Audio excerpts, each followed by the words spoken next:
Today we're making Taco Bell Quesarito. Now, if you don't know what a quesarito is, they used to make them at Taco Bell, but they don't offer anymore. But it's when a quesadilla and a burrito got married, had a baby, and the quesarito was born. It's amazing, and you're going to be surprised by how easy it is to make at home.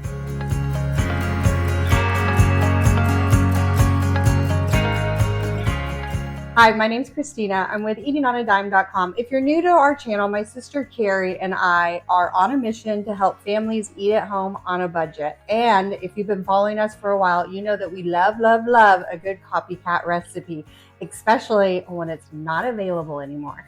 So it looks like this menu item has been gone for over a year now. So if you're like us and you still crave some of your favorite fast food favorites that aren't available, I'm going to show you how easy this quesarito is to make at home.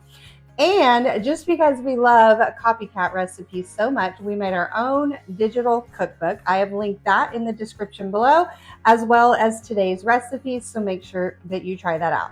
Okay, so before we get started, there's a couple of different steps for this recipe. We're gonna make the taco meat and the Spanish rice and the dressing, and then we're gonna assemble it. So when I make this, I generally love making it with leftovers. So if I have leftover taco meat or leftover Spanish rice, because I'm already skipping a step, and it's a great way to make something new with something you already made. So that's just my little disclaimer. It will seem like a lot today because we're doing each step. So I want you to think about it. When you have leftover taco meat, instead of just eating tacos again and again and again, try something new like this delicious quesarito recipe. Okay, enough talking, let's get cooking. So a lot of this recipe is assembled on the skillet, so we're gonna head over there in just a minute. But my big tip for anytime you're cooking a skillet meal is to get all your ingredients ready and then head on over, because most of the time on our skillet recipes, it goes pretty fast, including this one, so you wanna have everything ready. So the only thing I need to get ready is this onion. For the Spanish rice, it's gonna call for 1/4 cup onion chopped, so I'm gonna go ahead and just get that chopped up. So when I'm over there cooking the rice, it's gonna go pretty quick. So I am just using a regular white onion today. Just cut off the ends and peel off the skin. And then I am using this veggie chopper. If you have been following us for a while, you know that Carrie and I are obsessed with this veggie chopper. It is such a huge time saver in the kitchen, and it's great. So I'm just gonna chop up, I think I'm going to do half. I think half will be enough for about 1/4 cup. But we do recommend on this veggie chopper with your onion that you quarter it and then point the point side down right into the chopper blades. And then you just chop, and it makes perfectly fine onions every single time. Okay, so now we have all the other ingredients ready. I'm just gonna lay them out over there on the stovetop, and we're gonna get to cooking. Okay, I'll see you at my stovetop. First, we're gonna make the meat for the filling, the taco meat. So heat a large skillet over medium-high heat, and we're gonna add 1 pound of ground beef.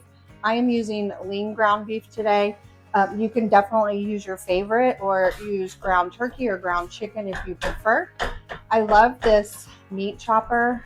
It's a game changer. It just breaks out the beef as it cooks.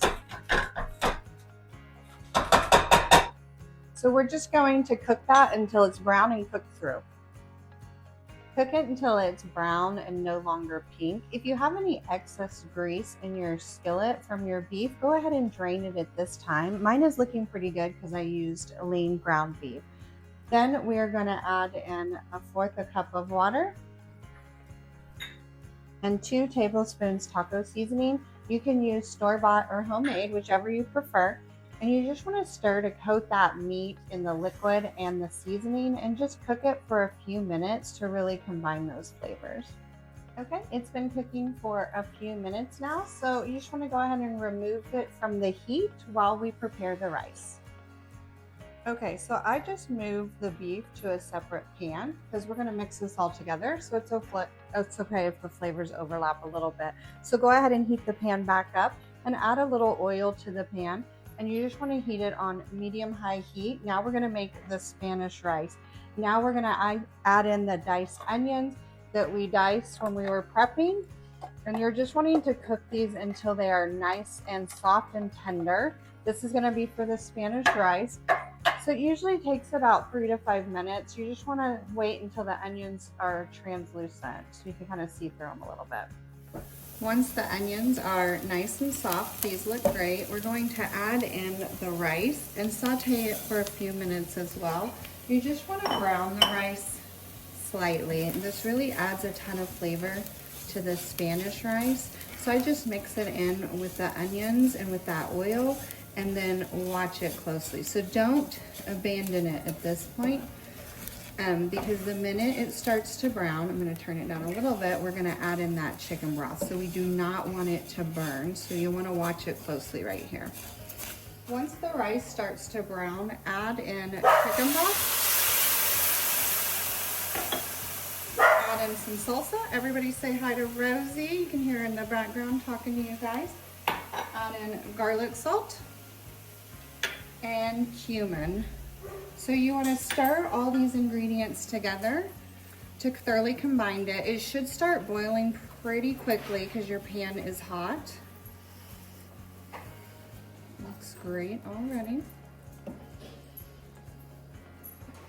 Okay, and then we're going to bring it to a boil. So I'm going to turn the heat up on this. And as soon as it's boiling, I am going to cover and reduce the heat. Okay, it's boiling, so once it's boiling, cover and then reduce this heat to low, and you just want to let it simmer until that liquid's absorbed. It'll probably take about 15 to 20 minutes. So while this rice is cooking, we are going to get our sauce ready. So while the rice is cooking, we're going to get the Chipotle sauce ready. Now this is the secret sauce. This is what Taco Bell uses in the Quesarito that makes it taste so good. So don't skip this step, and I promise it's not hard. First, we're going to start with a little bit of sour cream. It's a nice cream-based sauce. And then we are going to do a teaspoon of chili powder. I'm just going to dump in all my seasonings and then stir it all up. Teaspoon of cumin. Teaspoon of garlic powder. This is all pretty much pantry seasonings. I bet you have most of these already. Teaspoon of paprika.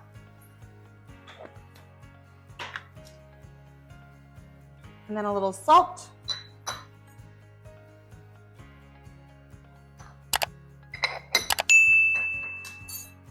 A little sugar. And then a little bit of onion powder.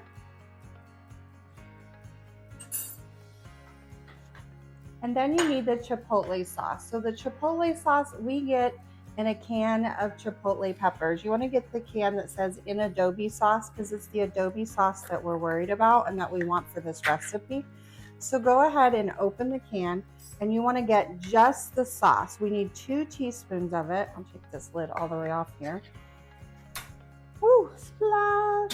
Be careful, especially if you decide to wear cream when you're making your quesarito. I don't know what I was thinking, y'all. Okay, so get the sauce. Now it'll have chipotle peppers in there, but you want to work around that and get straight to the sauce just like that, and do teaspoons, 2 teaspoons right in the jar. Now don't throw out the rest of this ingredients. Make sure you save it because it's amazing. That one was a little shy, so I'm going to get a little bit extra. We like to freeze these, and then if we need chipotle peppers or sauce, we just kind of break a piece off and throw it in there, and it's great and awesome. And then you just want to mix them all together to form the sauce. Ooh, it looks good already. And we're just going to refrigerate this until we're ready to assemble it so that it's nice and chilled. So we have all the ingredients assembled and ready to go. So now it's time to assemble the quesarito. So this is like we make a burrito and we make a quesadilla and we push it all together. So what you want to start with is 2 burrito sized tortillas. So it's 2 per. So our recipe is for 4, so it's going to have 8 tortillas. You want to heat them up slightly just so that they're very pliable. I do 20 seconds and that works great. You can cover them with damp paper towels if you prefer, but I generally just do that with corn tortillas to keep them soft. Flour tortillas, I generally don't have an issue, and we're going to pan fry these, so I'm not too worried about it, but you do you. Everybody, a shout out to Rosie. She's still here. So they're done. Yes, my sister's microwave is right here. We always get lots of questions about that, but yes. Okay, so they're heated up. So you want to start with one burrito and put it on a work surface. I'm just using a plate so you guys can easily see. And then you want to heat up some nacho cheese sauce. You can make your own if you prefer. Today I'm just using store-bought, and I just microwaved it so that it's easy to spread. You want to spread a layer on your quesadilla, but leave like an outer ring, almost like a crust, because we're going to press it down and it's going to spread. So you don't want to do edge to edge or you'll make a gooey mess. So you can see the outer edge here. Sorry, I got a little close there. But then you're going to take the Mexican shredded cheese and sprinkle that right on top of your shredded cheese, or on your nacho cheese. It's about a half a cup full per quesarito. I keep saying quesadilla instead of quesarito, but you guys know what I'm talking about. Then you're going to take your other tortilla and put it on top and gently press it down with your hand. So this is why we kind of left that edge so it doesn't ooze out. Hopefully it doesn't ooze out there. This is our quesadilla part of the quesarito. Now it's time for the burrito part. So first take your Spanish rice and we're just going to put it in the center. So we're going to roll this up like a burrito. You kind of want to stay away from the outer edges so it can roll nice and tight. And then top it with some of that taco meat. Then we're going to top with some of the Chipotle sauce. Shout out to Rosie. You can smear this on before the rice if you prefer.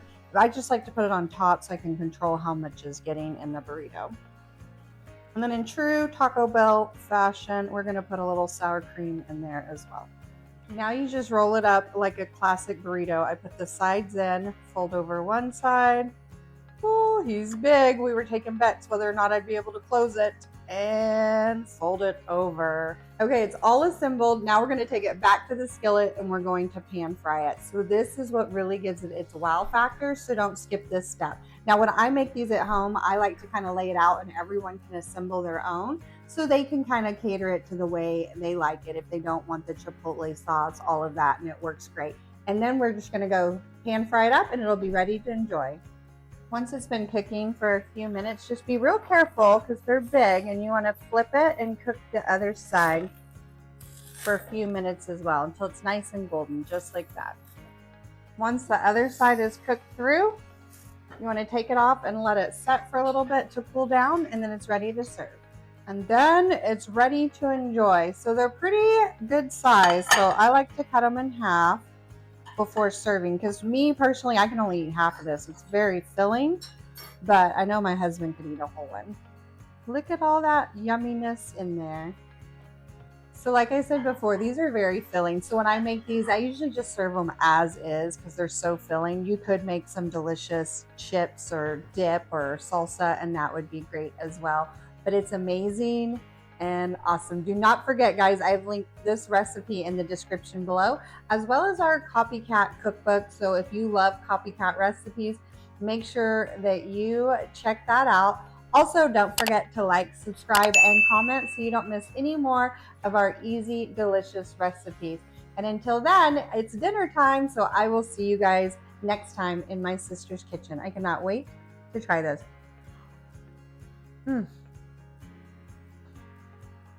That Chipotle sauce is amazing. It's my favorite thing about this. It's so good.